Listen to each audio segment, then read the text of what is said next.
Lyahinguzibwa omu kanso eyashitama aha mbuga nkuru za district ya Kikuube omuri Kikuube Town Council. On child protection of the Kikuube sub-county and Kikuube Town Council. Iteka eri lyahebwayo Nestor Tumwesigye ori omuhandiiki wa production ebishara kandi lyashagikwa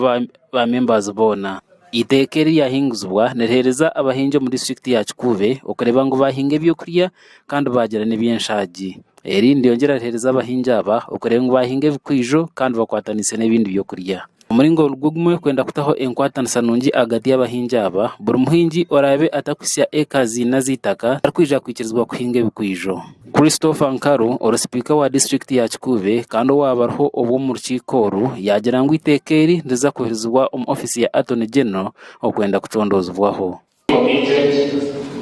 The Attorney General and the Attorney General will scrutinize it and either gives it a green light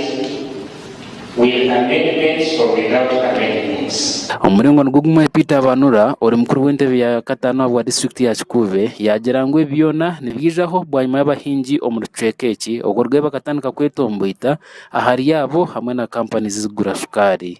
kandi ebitekerezo bikarugwa omu ba stakeholders omu halaba balimu ba councillors abasirimukire hansi obantu kubikaguzaho ibitekerezo byabo kuba tetukora itwenka baito mbyona kurora nti abantu namuna abalimi bebikaijo bagobora omulimi bakora twina sugar mills ziri mu district muno baito zitunga competition from other competition competing na sugar mills zindi hali bikaijo bini bibayo mbantu so baito mu competition n'ubweba osanga abantu abamu bamigirizibwa omusonga zimukeze mihendo bamigirizibwa omu yayongera yashaba abahingi okureba ngo bahinge ebikwijo kandi basigaho n'emyanya eyo kuhinga hebyo kurya. As farmers we continue guiding them. We will not tire guiding our farmers. We keep telling them, of course, first thing they have to grow the right type of cane. And of course here the factories also guide them because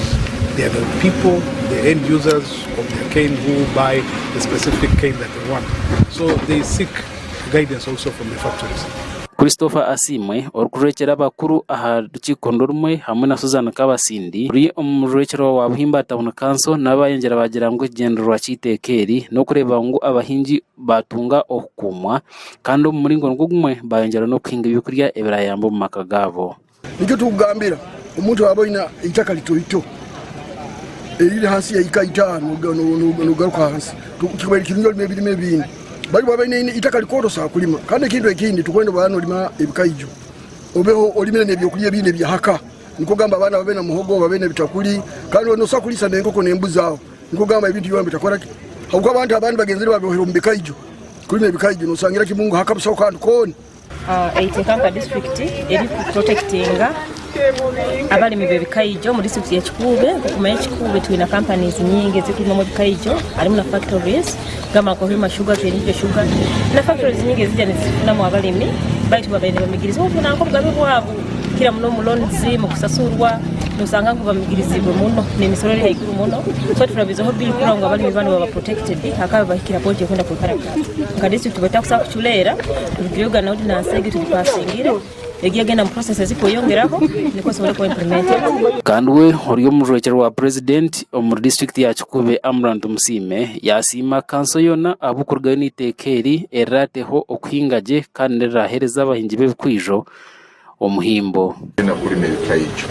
omuntu alina ekm omuntu alina ekaibiri omuntu alina ekesatu nono musanga nalima ebikaijo nayibirwa kuma kigambo muhogo nayibirwa kuma kigambo ebitakuli ebihimba ebikyoli kandi kyobetanke nokuleteeza obusuma bwebyokulya okuba abantu bakuli ebikaijo byonka tunosanga tena nekyokulya omukana osanga abana bagenze omumisiri abaneiba